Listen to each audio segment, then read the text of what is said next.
Hi guys, welcome back to the channel. If you're seeing my face for the very first time, I'm Susan, this is Gur Eats, and on this channel we do travel, lifestyle, vlogs, cooking, the whole works. Make sure you do take the time to look through my playlists. If you like what you see, make sure that you like, share, subscribe, and all of that good stuff. So guys, let's get into the video. So as you can see from the title, this is an update on my relocation. So for those of you that don't know, in June this year, me and my children will be relocating to Nigeria, and it's going to be a temporary relocation. It's going to be literally from June until September. It's the first time we've done anything like this, and we are just so excited. So one of my videos a few weeks back was me doing shopping of all the bits and pieces that we're going to need to ship over to Nigeria. So all of those things have now been shipped. It takes about 2.5 months for everything to get there. So I shipped it all in good time, and fingers crossed it's going to get there without a problem. So I've been doing loads of things, to be quite honest, loads and loads of things. I've been sorting out accommodation, I've been sorting out insurance, health insurance, and all of that kind of stuff. But one of the fun things that I've been doing is that I've been shopping. Guys, I've been buying books for my kids. So this is actually one of my favorite books. This book is called My Nigeria, and it's a book on people, places, and culture, trying to get my children kind of in the mindset and the vibe of being in Africa. So it's got loads of information about the different states and the different towns and cities, like the different tribes, explaining to them what kind of clothes the different tribes wear, and pieces about their culture, whereabouts in Nigeria they're found. I just think this book is actually quite awesome. You know, it really is. So yeah, that's what I've been doing with them. Also in this book, look, an ibibio man. So we are ibibio, that's our tribe, that's what our national dress looks like. This book also talks about the food. My children know all the food, but it's telling them about the food, how it's made, more or less, and just things like that, and things like the money. So my kids will have a good understanding of like what to expect. Now this will be like the 4th time they've been to Nigeria. So they're not new to Nigeria, but every time we've been, it's been for like 2 weeks just for a holiday and to visit relatives. And they haven't gone into like the deeper parts of the culture. They have been to a few traditional events, but not enough to really learn as much as they're going to learn this time. So they're going to be learning all about that. So basically from now and all through the Easter vacation period, I'm going to be teaching them about all these things, some of the lovely places to visit, like Zuma Rock, obodo cattle ranch, like the markets, and all of those things. So that is like something that I've been doing. Another book that I have bought is, well, I bought quite a few of these different language books, right? I don't know what it is about Nigerians. It's probably Africans. Many times when Africans live in diaspora, they don't bother to teach their children the language. So really, apart from my experience anyway, apart from Yorubas, most other Nigerian diasporans, first generation Nigerians, don't actually speak their language. Now, I'm one of them. It's not strictly true. I do speak my language, but I don't really get a chance to practice it. I understand it pretty well, but in terms of speaking it, I don't really have, and never really have had, all that many people to speak it with. I think in Leicester, maybe I know about 2 or 3 different people from ibibio land, and they don't really speak it, so I don't really get the chance. So I want to be able to teach my children the language.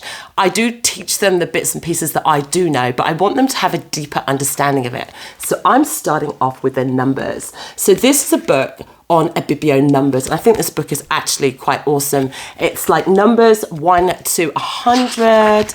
Let me show you the basics. Here you can see 𝐤𝐻, iba, ita, ition, etc. So this is what my kids are going to be spending their Easter holidays doing, having a look through there. And I'm really hoping that by the time they get back from Nigeria, they will know numbers 1 to 50. I don't know whether that's a big ask, but children learn super, super fast. And they already understand Hebrew. My husband is from Israel and he speaks Hebrew to them. So learning another language shouldn't be too problematic. They actually learn French at school as well, and they have done since they were about 3. So, you know, as they say, that the more languages that you speak, the easier it is to learn. So look at these. I don't know these numbers. That's embarrassing. So this book is like really, really, really, really good. So I'm hoping they get through the numbers 1 to 50. I've also bought an ibibio learner's dictionary, and this is actually for myself. So it's ibibio English ibibio. So if there's a word that I can't remember, then I can look it up. And if I hear a word, I can look it up and see what it means. So yeah, so that should be quite good. So a lot of studying in my house. So no, I just think it's important actually just to prepare them so that we can all get as much out of it as possible. We're not going for a hugely long time. So I think it's good that we get a head start. This is another like numbers book. It's a colouring book. It's not, I mean, it does have the numbers in there, but the graphics are not particularly brilliant. They're quite basic, but it kind of does the job, right? So yeah, that's what I've been doing. And this book, this is an African activity book. I really love this book. It's got loads and loads of different activities relating to Africa. It's got word searches. It's got kind of like crosswords. It's got little things where you can match up the shadows, dot to dot, all those kinds of things. And then they can colour in things by numbers. And they've got like loads and loads and loads and loads of things, different kind of African village scenarios. And I just think it's really important that the children kind of get their head around this big crazy maneuver that we're going to do and just kind of get into that spirit. And actually already I can tell you they're really, really, really excited.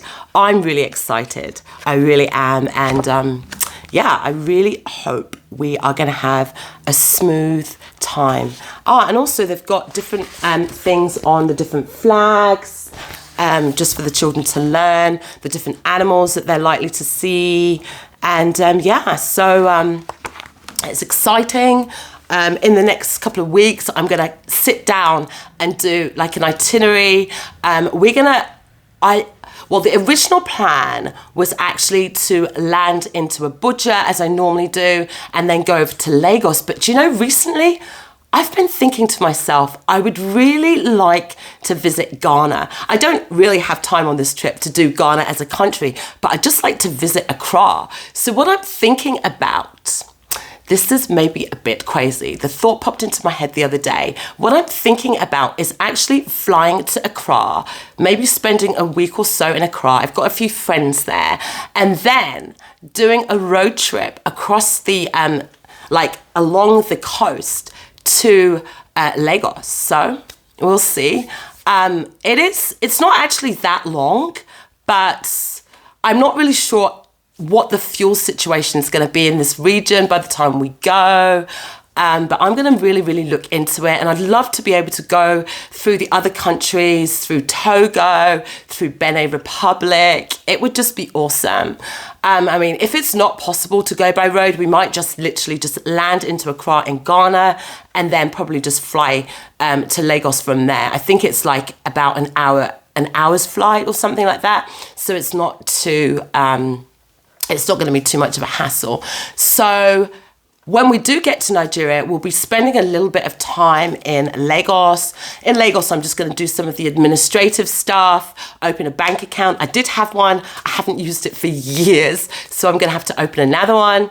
And just take my time just to go around a little bit in Lagos. I mean, I know Lagos pretty well, but I'm going to take my children to a few places that they've not been to before and in the surroundings. I really like the Badagry area of Nigeria, so I think I'll take my children there, and from there we are going to fly to the motherland, Akwa Ibom State, and we'll be staying in Uyo for the rest of the trip. And oh my goodness, we are going to take the time to do everything you can possibly imagine. We're going to be going to market, we're going to be learning about the different leaves, we're going to be learning about different foodstuffs. I want to go and see how they make palm oil in maybe like a factory. I want to see how they make gari.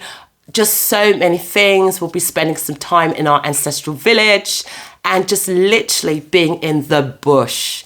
And guys, it's just so awesome. It's just so exciting.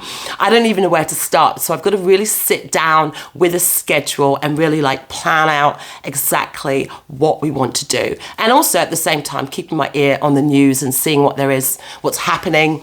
Right now, there's a fuel shortage in Nigeria, which is a bit of a bummer. You know, I think all around the world right now, there's this fuel issue.